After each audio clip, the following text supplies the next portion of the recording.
Morning thoughts, morning thoughts, morning thoughts. Here we are once again, people. It's Monday morning with free paper bun up. The weekend has come and gone and we're back to work again. You know, when I usually do morning thoughts, right, it's always dark outside. So I wake up this morning and I ask wifey, I said, babe, the time change or something, cause my watch still has the same time. My phone still saying the same time. And outside is broad daylight. Look at outside at 7 o'clock in the morning.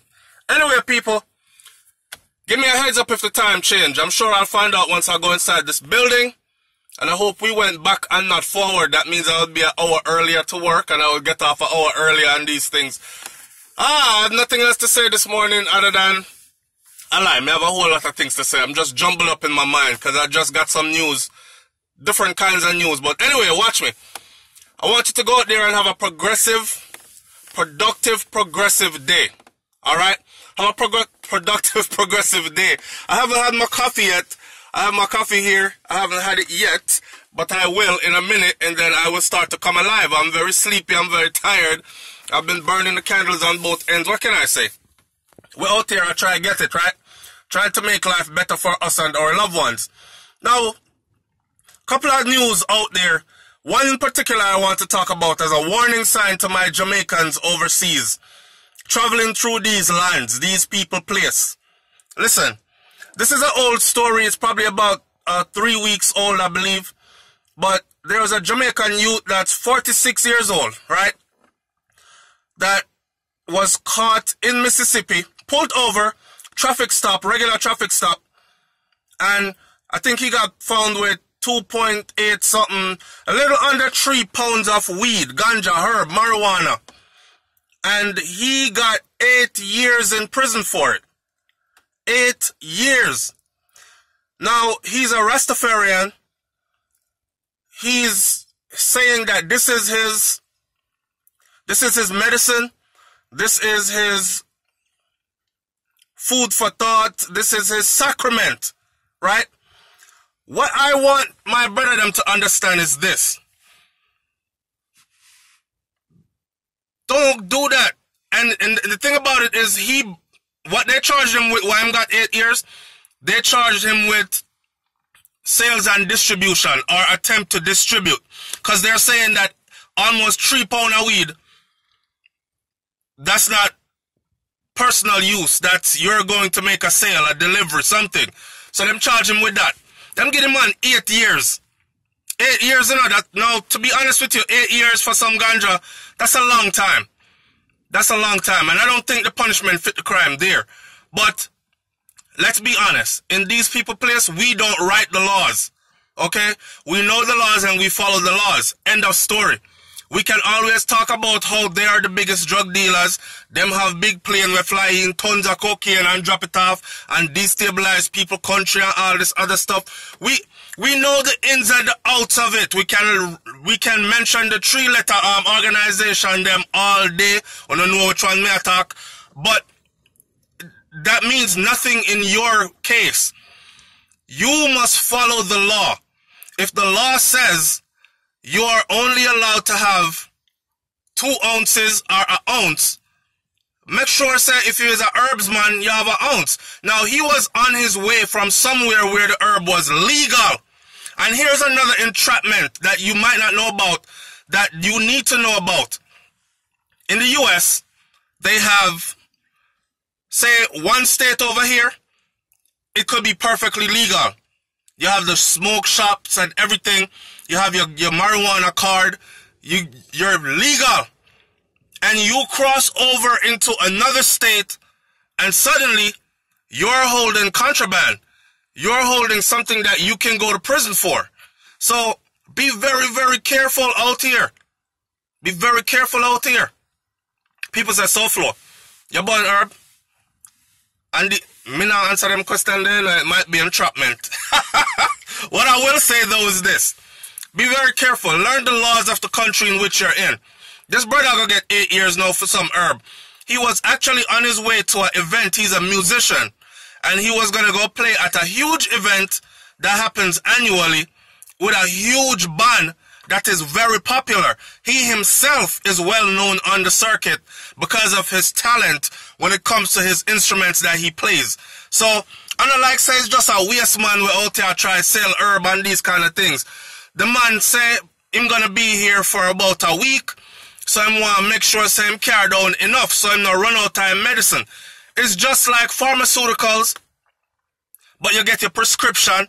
You know what I'm saying? If I'm going out of town, I make sure that I have enough of whatever it is I'm on.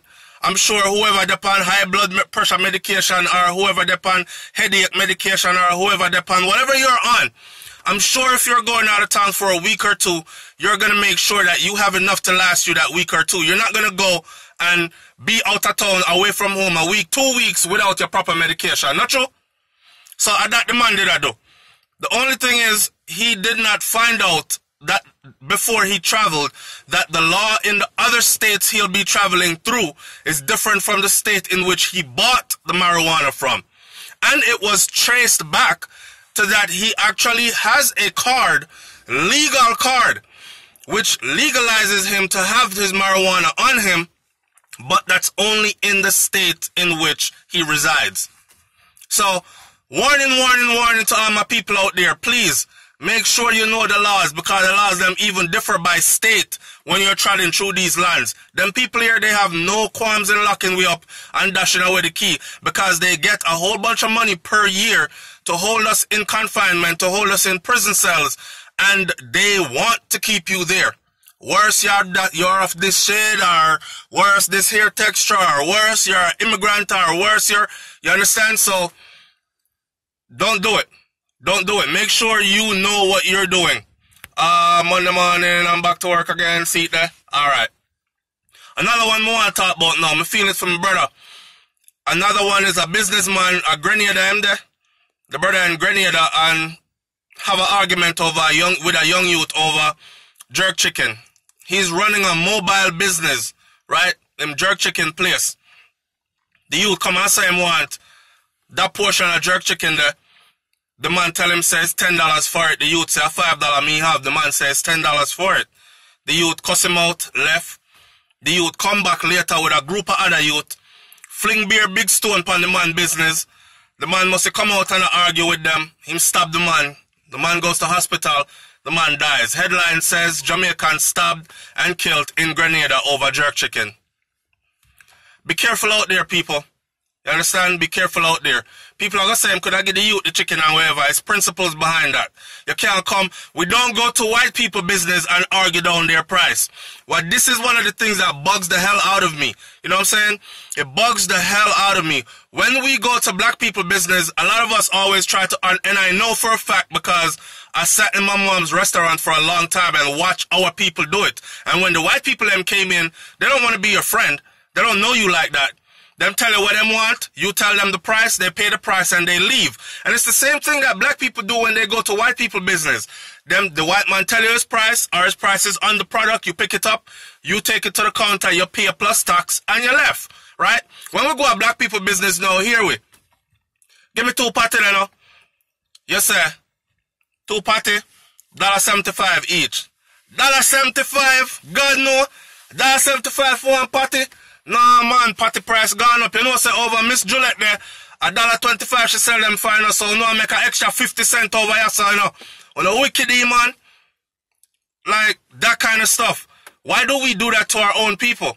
To the tune where them go chop, them go stab the man and kill him. But that's how we handle each other. That's how we show love to each other. It's sad, man.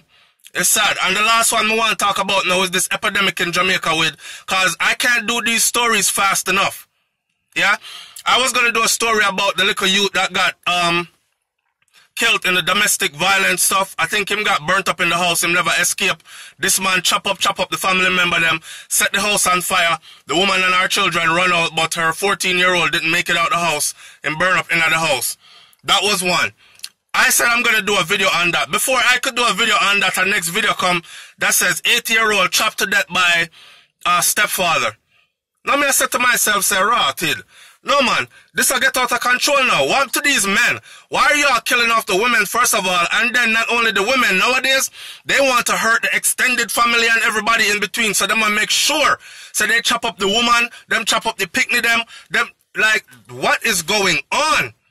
And yes, these things happen in America. For those of you who are going to say, why don't you talk about America that these things happen? It happens in America, but I haven't seen it like this in Jamaica before. So I'm wondering, this foreign thing reach a yard, man. That's what's happening. Anything that's trending in foreign always start trending a yard.